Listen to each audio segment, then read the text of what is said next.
Hey guys, welcome back to the channel. I'm excited about today's video. After several weeks of testing and comparing mice, I've walked away with a lot of knowledge. I've learned a lot about shapes, sizes, grip styles, weight, and the importance of finding the right mouse for you. Shape is king. I want to start by setting a baseline, and I hope that by establishing that, you can open your mind and put some of this info to use with your own personal research. Maybe you've been struggling with how you hold your mouse, maybe you've had trouble in-game, you feel like your aim is off, or maybe you're dealing with finger or wrist pain. Today's video is going to touch on a few things, and as I mentioned, I hope you walk away with something. Alright, so back in 2018, I got into keyboard, mouse, aka PC gaming, and prior to building my gaming PC, I did research on gaming mice. I ended up buying the Logitech G Pro. From there, I went on to the Superlight and the present day Superlight 2. As a new keyboard and mouse player, it took me some time, but eventually I got it down. For years, I never questioned my mouse, the shape, size, weight, or even what grip style it supported. I think many of us just picked up our first mouse and just adapted to that. I've been playing Destiny 2 since 2019, and that game is a very unique first-person shooter with fast-paced movement, abilities, and gunplay. Now, several months ago, I stopped playing and I jumped on Call of Duty for a bit, and everything changed. I started to question my ability to aim, especially in that game that's controller dominant, and you have to be spot on to compete against controller players. What COD did was expose my grip style, how unstable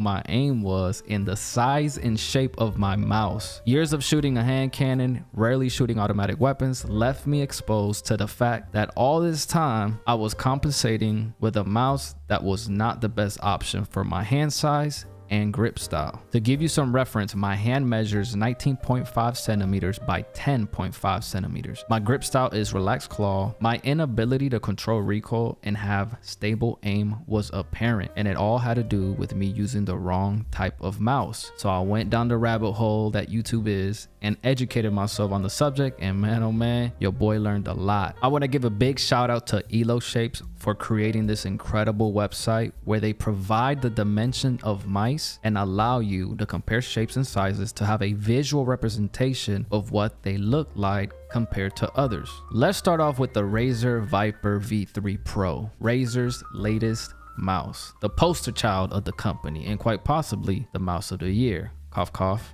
Unless Logitech surprises us with a banger. Razer hit it out of the park with this mouse. Now, I'm not going to go into all the specs in this video with any of these mice because if not, we'd be here all day. But let's look at the shape. Now, this shape works with relaxed claw, aggressive claw, and palm grip. My hand fits nicely on it, as you can see. My aim is decent. But what I noticed was I lost a bit of dexterity, and I believe that comes from the low hump, which doesn't support much of my hand, forcing me to grip it more than I would like, thus causing tension and affecting my performance. The next mouse I have here is the Pulsar X2 V2. I really like this mouse. The shape surprised me. It's a bit shorter, smaller, and it's overall a light mouse. In game felt nice, but where I struggled with this mouse is with the side buttons and where my thumb sits. Let me be clear, the positioning is perfect. This low profile approach by Pulsar allows you to be close to them, but with my hand size and placement, I will lose grip trying to press them, and that's due to the size of the mouse. Moving on to its sibling, the Pulsar X2H. The X2H, it's essentially the same mouse as the X2 V2, except it has a high hump. This hump takes care of my issue with the side buttons where I don't lose my grip, and I love it. It really is a unique touch that changes the feel of the mouse significantly, but I still had one problem. It became apparent that this mouse was too small for me, and now I felt a bit of fatigue in my fingers after long sessions. At this point, I was running out of ideas, and this is where I was introduced to ergonomic mice. At first,